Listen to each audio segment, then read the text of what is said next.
Thanks for joining us. We're going to be presenting today Dr. Jeffrey Funk, former professor of the National University of Singapore, who is speaking about the slow growth of AI. Jeffrey, thank you very much for taking the time to be with us today. Hello, and good afternoon to those of you in Europe, and good evening to those of you who are in Asia. So you can see my general conclusions in the subtitle of my talk entitled The State of AI and Applications. So I'm basically going to talk first about how AI moonshots are failing, and then talk a little about some more successful applications.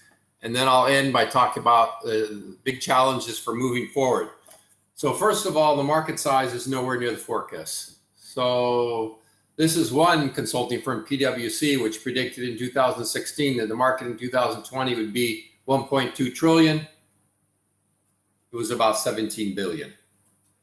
Other consulting organizations have also made very optimistic forecasts, some as much as 15 trillion for the year 2030. So that's about almost 1,000 times higher than what we see in 2020. It's a long way to go to try to make 15 trillion. And others have also made a lot of optimistic forecasts. Google's Sundar Pichai said this year that it's still early days of AI, real potential to come in place in 10 to 20 years. And this was at the World Economic Forum, where last year he said the impact of AI could be more profound than fire or electricity. So now he's backtracking, saying AI didn't play a significant role in the vaccine for COVID, but that AI is laying a foundation for it to solve for future problems. And so he's backtracking from these optimistic predictions. And if we look at healthcare, there's been a lot of optimism about healthcare. Probably most of you have forgotten that IBM Watson was hyped for years, right? Remember, it's when it won Jeopardy 10, 20 years ago. And it was IBM for years was considered the leader in AI until it wasn't. And really no form of AI is diffused widely in healthcare. So I show some examples here on the slides. Only 1/3 of hospitals report using any type of AI. And that really refers to a single case. It doesn't refer to multiple cases, for a single case. So it's a long ways for it to diffuse to most hospitals and for multiple applications within a hospital to occur. Then we have the Mayo Clinic and Harvard survey, and this is one of the top hospitals in the world, and only 14% of staff say they recommend the system. This was a system designed to give clinical decision support for diabetes. And the staff gave a median score of 11 on a scale of 0 to 100, not very high. And even if we look at AI-based imaging software, only 400 million in 2020, right? A tiny fraction of the 22 billion global healthcare software market. So that 400 million is part of the AI software market that I showed on a previous slide, which is 17 billion. Disappointments in radiology, which of course is a part of healthcare, despite very optimistic predictions by none other than a Turing Award winner, Geoffrey Hinton, who claimed in 2016 that radiologists, he said there's no reason to even study radiology. We don't need any more radiologists because they would all be replaced in 5 years. Well, that hasn't happened. Their numbers are still rising. In the US, there's 7% more radiologists in 2020, 2021 than there was in 2016. And we see this survey of American radiologists, which was reported just a couple months ago. Only 11% reported using AI for image interpretation in 2020. Now, if you expand the applications to include things other than image interpretation, and you include research and not just clinical practice, you get a higher 33%. But again, this is a single use. These places are reporting that yes, we've used any kind of AI. We've used some AI for this image interpretation. And so again, to expand to multiple cases within a clinic and then to other clinics, it take many years. And you can see that in the 72% have no plans to use AI. That's a very high percentage. So it's going to be a long time before we see AI used in radiology. And that's just really augmenting the radiologists, not replacing them. And the big reason for the problems with AI, for the slow adoption of AI in radiology, are concerns over inconsistent performance. And in an independent study, Andrew Nigg gives us insights into what that inconsistent performance means. He talks here about collecting in data and collect data and do tests at Stanford Hospital, and then we try to train our models, and then we try to use those models in other places. And he says we find that it doesn't work. He says any human radiologist can walk down the street and do just fine, but not these AI systems. And he calls this the proof of concept to production gap, which exists in a lot of other AI applications. And Sloan Management Review reported that for every $1 you spend developing an algorithm, you must spend $100 to deploy and support it. So that's very expensive. So we hear these reports about how well AI does on a training set, but we're forgetting that then it has to be deployed. And when it's deployed, it doesn't work as well as it originally did. And it ends up costing a lot more. In this case, they claim 100 times. And also in healthcare research, a lot of scientists are questioning Google's research, which is really now considered to be the leader in AI. They seem to have far since passed IBM Watson. So I showed two papers here, the comments about two papers that were both in Nature. One on breast cancer, it was a breast cancer paper, and there's one also protein folding. And many comments by other scientists that these papers aren't very useful, mostly because there's not enough data presented to say whether it works well. And Google has made optimistic claims in the past about other things that haven't worked out well. And I show one example here, Google Flu.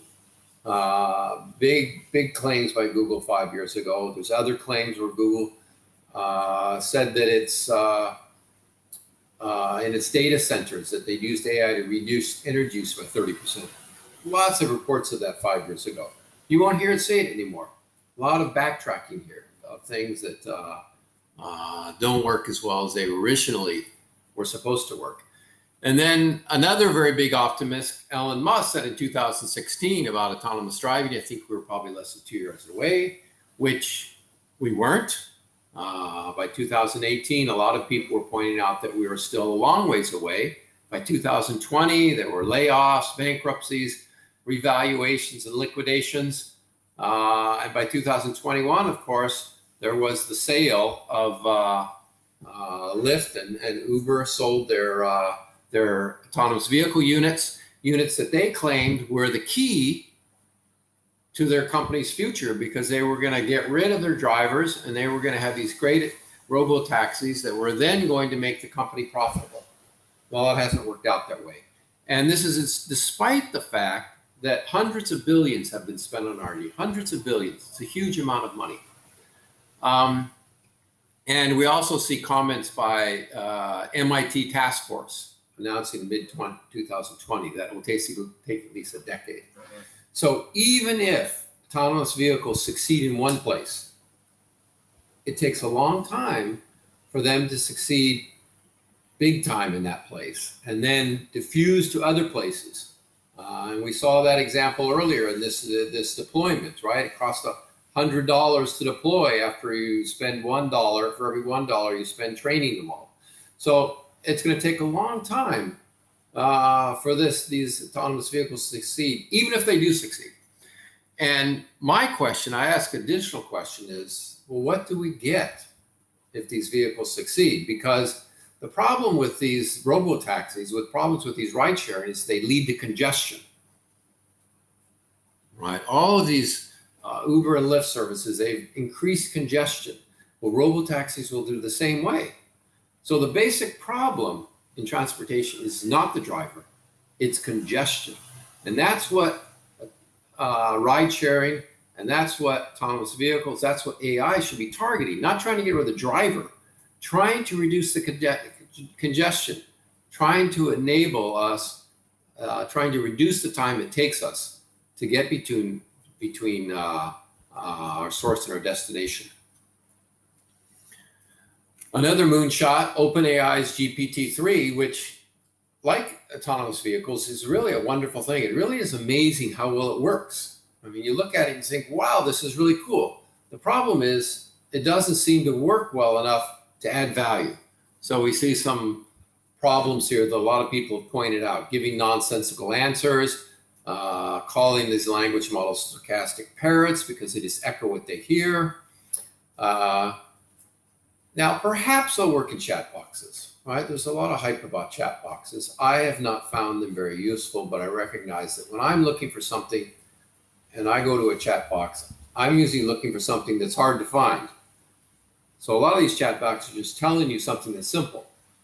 But we see here a recent study, a recent article in Nature Digital Medicine saying that it's not going to replace a conversation with a human being, and they're talking about in a clinical setting for the foreseeable future. But OpenAI continues to be optimistic about AI, even though there's been a lot of criticism of its GPT-3. And just a couple months ago, the CEO wrote this essay, Moore's Law for Everything, where he said that AI is going to reduce the cost of really everything. And here he says, imagine where it could reduce the cost every 2 years, halve the cost every 2 years, like Moore's Law did. So he continues to remain very optimistic, despite the not really good response by a lot of people. Also, problems with government implementations of AI. And this goes back to algorithms, big data years ago. So I read this book, Weapons of Mass Destruction by Cathy O'Neill 5 years ago and was stunned by these stories, but they continue to emerge. So they continue to emerge, and there's been a number of articles on telling these stories about how organizations are using algorithms to decide these various things I've listed here. And then recounting the problems, describing the problems that have occurred. And I just give you one example here of many, this elderly woman didn't understand why she'd been cut off from Medicaid until she was in the courtroom in front of the judge, and she learns that an algorithm had made the decision. And the poor nurse who was there to explain why this happened couldn't explain it. Of course, she's a nurse. She doesn't know about AI. She doesn't know about algorithms. And the system was just bought off the shelf. And if you read through some of these articles, and particularly this book, Weapons of Mass Destruction, you'll find so many stories like this, so many sad stories. Now, there are some successes. I admit there's some successes. I have started off by saying how the hype hasn't worked out, because that's what the media focuses on. But there are successes, mostly in the virtual world of advertising, news, finance, retail, e-commerce. And a lot of these successes in AI have followed on successes in data analytics and software automation and path. I mean, for example, finance, you can go back 30 years for these hedge funds that have been using algorithms. And of course, Google's using algorithms since its beginning 25 years ago in advertising and news. Amazon has been using these algorithms in e-commerce. So there are success stories. How much of this is data analytics, algorithms, big data, and how much of this is machine learning, deep learning? Well, it's hard to say, but nevertheless, I think there's been some successes, and I also see successes in robotic process automation and combining it with natural language processing. But this is mostly for augmentation and replacement. We're not going to see many people be replaced in the near future, I think. And overall, this is a title of an article from Wired 6 months ago, companies are rushing to use AI with few see a payoff, and they report that only 11% of firms that have deployed AI are reaping sizable returns. So that's not a very high percentage. So some successes, but nevertheless, big challenges moving forward. Now, a lot of people will focus on getting more data and say, once we get more data, then all these problems will be solved, right? There's these biases in these data sets, and these subpopulations aren't represented well enough in these databases. And so that's why we have these problems. And yes, I agree, more data will help, but it's not going to solve the problem completely. And I'll just run over each of these issues with a slide or two and say why that I think it's going to be a challenge. It's going to be a big challenge. First of all, if you look at training time, and people do this training a lot on ImageNet. So I've showed the word ImageNet has appeared on these previous slides. So ImageNet is this database of images that people use to train their models. And you can see in this figure that the training time has come down. So that's good news. The training time has come down just in really less than 2 years, a little more than a year and a half, from, in this case, 6.2 minutes down to 47 seconds. So that's very good news. Now, the problem is that most of these reductions have come from more computers. In this case, they use the word accelerator. And so you can see the training time is represented by the line. And the increase in the number and the size of the computers, number of accelerators, is in the bar graph, the green bars. And basically, if you do the calculation, 80% of the improvements came from computing, and only 20% from other things, or however you want to call these other things. Now, the training costs also fell by 30%, but this is partly because the cost of computers have fallen, because they have continued to fall. So this is good news overall, but it's just that, are the costs of computers going to continue to fall? And so there's been a lot of comments on that, a lot of discussion about that because of the slowdown in Moore's law. And in fact, if we look at supercomputers, we find that the rate of improvement in the performance of supercomputers has slowed. So this is really, this analysis of supercomputers has nothing to do with AI. It was just done by people who study supercomputers. And so they found that, well, if you look on this chart here, you'll see the y-axis is fractional increase per year. And then the x-axis, of course, year, so that's time. And you see a blue line that has a lot of noise in it, and then a yellow line that's the average of the blue line. You'll see that between 1994 and 2013, the yellow line was about 1.8, slightly more than 1.8. But after 2013, it's about 1.4. So the rate of increase, the annual increase for these supercomputers is much smaller since 2013. It's much smaller. So this suggests that a lot of the improved reductions in training time that we saw in the previous slide, there's going to be fewer of those in the future because the improvements in supercomputers have slowed. An even bigger problem is that it's taking exponential increases in computation and cost to achieve higher accuracies. So some applications don't really require higher accuracies for images. Some do, though. You know, think of a system that is trying to recognize people's faces. And you might think, oh, 99%, that's good enough. Well, except 1%. If you're doing this to a lot of people, like if you were checking 1 million people a day, there would be a lot of people who'd be mad every day about being in that 1%. You'd say, well, maybe 99.9% is enough. Maybe 99.99%. You know, maybe, and the other way to look at it is 1% error, 0.1% error, 0.01% error. But achieving these lower error rates takes a lot of extra computation, a lot higher cost, environmental cost and economic cost. The environmental cost is the CO2. So some people are very concerned about CO2 emissions. And so there's a lot from these data centers. And so if we're going to try to get higher accuracies, we're going to require a lot more computation and then a lot more carbon emissions and a lot more cost. So you can see here the numbers. So there's two different kinds of data sets here. ImageNet, which I've been talking about in a number of slides, and then there's another one here shown, MS COCO, which is different. But just for the ImageNet, you can see that an error rate of 11.5%. Okay, if you want to reduce it to 5% and then to 1%, the computation required in gigaflops goes up from 10 to the 14th to 10 to the 19th and 10 to the 21st. And the same thing happens in environmental costs and economic costs. And this is all from the state of AI. This is artificial intelligence work. So trying to succeed in these applications that require high accuracy, it's going to be very expensive.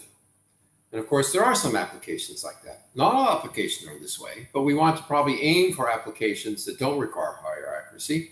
You can envision high accuracy being required for autonomous vehicles, for radiology, for a lot of these applications, a lot of healthcare applications. And so in those applications, it may be very hard to achieve the kind of accuracies that we want. Another problem is that these data sets are riddled with errors. So again, I've been talking about these data sets, right? So ImageNet is one of them. And the top bullet is for ImageNet. So researchers found incorrect labels on 6% of images in ImageNet. And I remember when I first read about this a couple months ago, I realized that that's why I thought all these CAPTCHA images were kind of funny. I saw CAPTCHA images that said, tell us which image has a traffic signal. And then I would notice that, well, a lot of the images had much more than a traffic signal. So there's this incorrect labels on these images, which then lead to incorrect training, incorrect choices of the best model, and so on. And the reason is that a lot of this data is collected and labeled by low-paid workers. So how are we going to solve this problem? I mean, we need good data in order to choose good models. But it's going to be expensive, right? So a lot of the last few slides have been how the cost of implementing AI may go up, even though it was already high. It may continue to go up. Another problem, reproducibility. And this is a problem that exists all through science. It isn't just AI. It's all scientific disciplines, and it's been discussed a lot. It's being discussed a lot in scientific journals. Nature covers it a lot.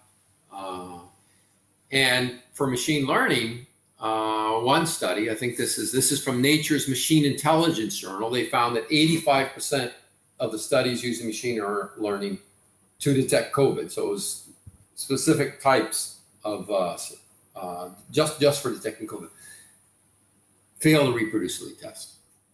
So this is pretty bad, 85%. That's actually much higher than you'd see for like drugs and things like this. So there's a lot of problems with reproducibility in drug research.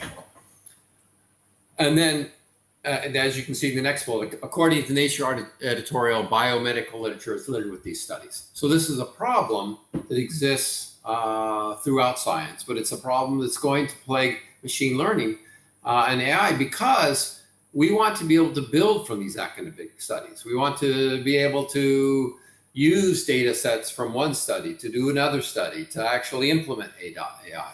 But when there's these reproducibility problems, it's going to be hard to do. So we always have this hope that these academic studies are going to lead to lower costs, lead to better models. But if there's these reproducibility problems, it's not going to happen. And then there was this recent review by Nature that found only 15% of AI studies shared the code. That's obviously essential for being able to reproduce the results and being able to use that code to reduce the costs of future AI implementations. And so I think it was the same Nature editorial, maybe a different. It's demanding more transparency because of these problems. And they were particularly critical of Google because Google and other companies were making these excuses about why they couldn't report this, report the types of things that are needed to reproduce the results. So this is another problem that's plaguing AI. It's going to hold AI back. So in summary, if we want to move forward, there's a lot of challenges to address. One is when you reduce the hype, less emphasis on these moonshots and more emphasis on the success stories. Where is AI raising productivity now? So I talked about augmenting journalists and engineers and accountants and lawyers and architects. So there are these things happening, and they're also happening in advertising and news. So there are success stories. So we really want to focus there and understand what's going on there and try to move the field forward there. And more data will help. So a lot of people say once we get more data, it's going to help. But to be beneficial, we need to fix these data sets and demand reproducibility. Okay, so that's the end of my presentation. I'd be glad to address some questions. Oh, thanks for that, Jeffrey. That was very insightful. What do you think is what in your view, what's the future of augmentation? Well, I'm optimistic about this, but it's going to happen very slowly. When you look at augmentation, it's been going on for a very long time. We can go all the way back to word processing in the even further back. I mean, we've been helping. Mainframe computers started with accounting systems, and then many computers provided CAD systems for engineers. And then when we got personal computers, we got better. We got word processing. We got spreadsheets. We got PowerPoint in the late 1980s. In the 1990s, we got enterprise resource systems like customer relation management, a number of these systems.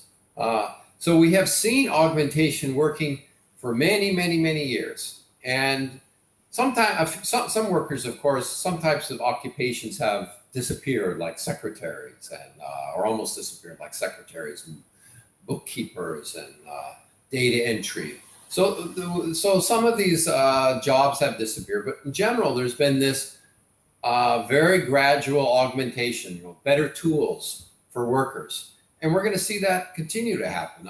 We're going to continue to see more tools made available for workers in raising their productivity. But it's going to be a very gradual type of process that I see going forward over the next few decades. Thank you.